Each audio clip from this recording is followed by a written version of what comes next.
सुनाइए, उसका जवाब वारिस जी आपको आज देना होगा। दीजिए इसका जवाब, जो आप हिंसा को जस्टिफाई कर रहे हैं। सुनाइए जरा वारिस जी जवाब। भाईचारे से रह रहे हैं यहाँ पे इतने सालों से, और ये दुकान फोड़ने की इनको क्या जरूरत थी? काहे के लिए इतने लोगों की गाड़ी चलाना? अरे एक भी दुकान लाइन से यहाँ पे बुरहानपुर इतनी दुकान है, एक भी दुकान का कांच नहीं फूटा है। जो भी हमारे ऊपर, हम हिंदू लोग हैं, हमारे ऊपर ही सब चीजें हो रही है। और कब तक के भाईचारे से? ये अगर हमारी दुकान पर हम तो पैसे कमाने के लिए बैठे ना, हमने थोड़ी ना उनकी एक दुकान को कुछ किया है। आपका कितने का नुकसान हुआ है? ये आप लाइन से देख लीजिए, पूरी रेस्टोरेंट हमारा है, वो वहां तक के पूरा बोर्ड वगैरह फोड़ा है। और ये पैसे की बात नहीं है, इज्जत की बात है ना। पैसे का क्या है? ये कांच वाट फोड़ा ठीक है, रिप्लेस कर लिए, पर ये इज्जत की बात है। ऐसे आगे कोई भी फोड़ेगा, ऐसा कब तक चलेगा? और यहाँ चीज ये फोड़े, कल जाके घर में घुस के करेंगे तो फिर के बाद से हटाने का प्रपोजल जो है राज्य सरकार को एएसआई या संस्कृति मंत्रालय की तरफ से भेजी जा सकती है। कई अब ऐसे एक्सपर्ट्स हैं जो आ रहे हैं इस मैदान में, वो ये पूछ रहे हैं कि फिर अगर हटाना है तो देरी क्यों कर रहे हैं? अगर हटाना है तो जल्दी हटाइए। सरकार की क्या सोच है इस पर? देखिए, दोनों बिल्कुल साफ स्पष्ट करता हूं। पहले तो मैं आनंद दुबे जी को दे दूं। आनंद भैया, हमने तो कोई गोल गोल नहीं घुमाया था, हम तो सीधे वो नाम गिनाए थे कि किस किस ने औरंगजेब के गड़े मुर्दे उखाड़े।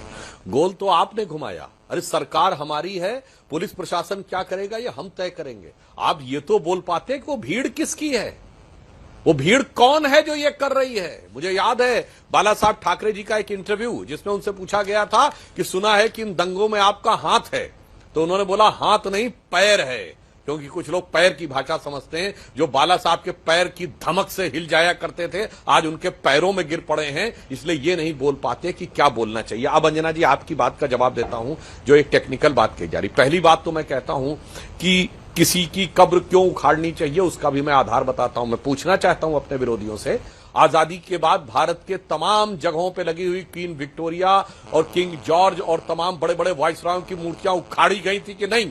क्यों उखाड़ी गई थी? गुलामी का प्रतीक माना गया था। इंडिया गेट पे जॉर्ज फिफ्थ की मूर्ति भले ही 1968 में क्यों उखाड़ी गई?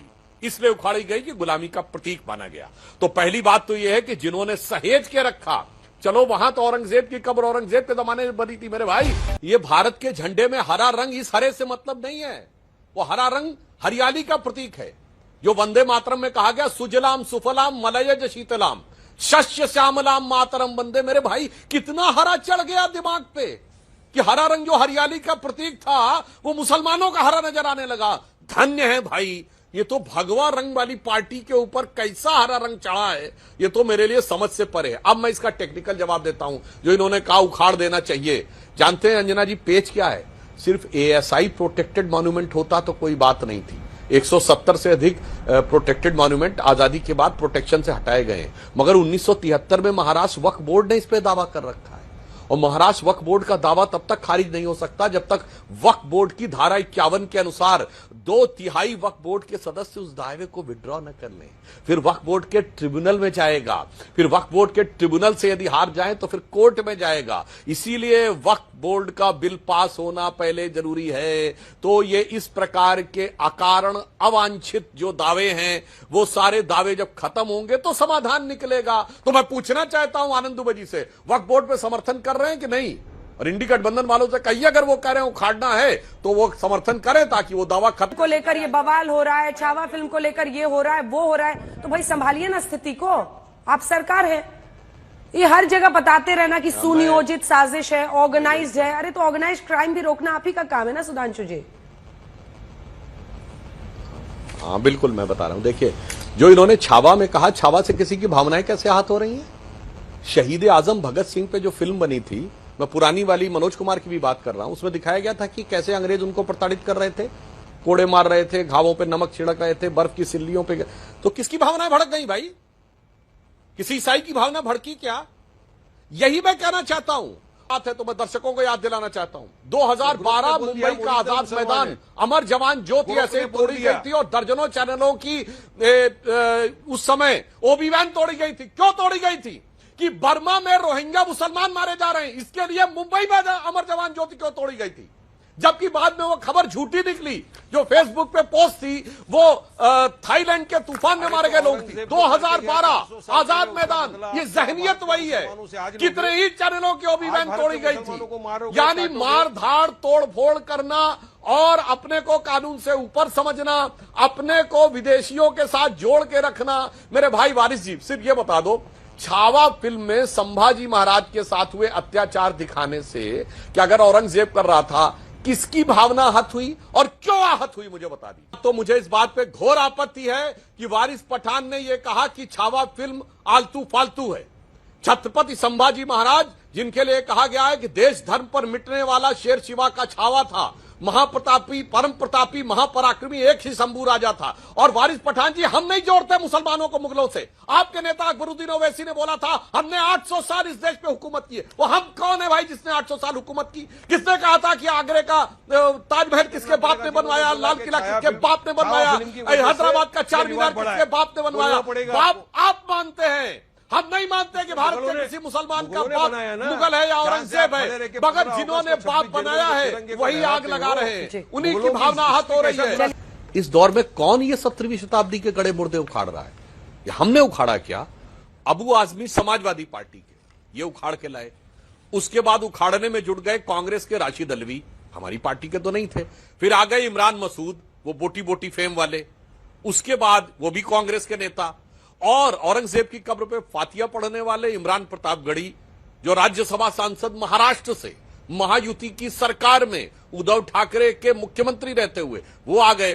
फिर तो अपना वो फेमस वाले ओवैसी साहब, जिनका फेम है कि योगी मठ में चले जाएंगे और जब मोदी हिमालय चले जाएंगे तुम्हें बचाने कौन आएगा। तो मैं पूछना चाहता हूं, इस 21वीं सदी में 17वीं सदी के मुर्दों को कौन उखाड़ रहा है? और उससे बड़ी बात मैं अंजना जी कहना चाहता हूं, आज कितने दुख का विषय है, ये कैसी रोगी मानसिकता इस देश में आके बैठ गई है कि cutting across the party line Muslim समाज के नेता औरंगजेब के साथ खड़े हैं।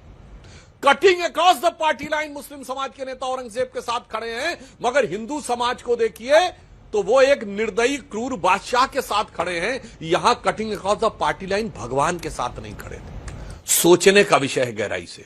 और मैं कहना चाहता हूं, मुस्लिम समाज में कौन सी मानसिकता आके बैठ गई है, यह भी सोचने की जरूरत है। केवल 80-85 साल पहले के जर्मनी में किसी भी आतताई को आज कोई जर्मन नहीं कहता कि एडोल्फ हिटलर और हरमन गोरिंग, रुडोल्फ हेस और एडोल्फ आइकमैन मेरा हीरो है।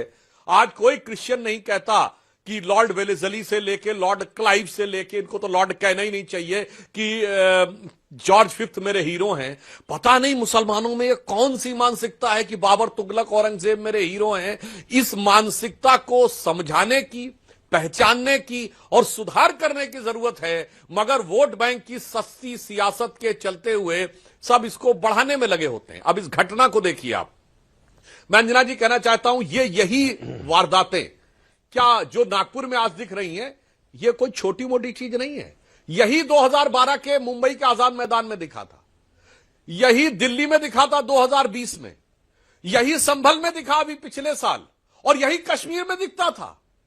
समझ में नहीं आता भाई, एक ही वर्ग के सामने ये क्या प्रॉब्लम है कि निकल के आके भीड़ पे अटैक करने लगना। एक पैटर्न है। और अभी अंजना जी, जब आपने कार्यक्रम शुरू किया था तो आपने बशीर बद्र का शेर बोला था कि बस्तियां जलाने में वक्त नहीं लगाता, बस्तियां बनाने में। सही बात है, बस्तियां बनाने में हजारों साल लगे थे। पिछले 80-90 साल से देश देख रहा है कि बस्तियां कहां उजड़ रही हैं। एक दौर में काबुल में 1/3 हिंदू सिखों की बस्ती थी, आज नहीं बची।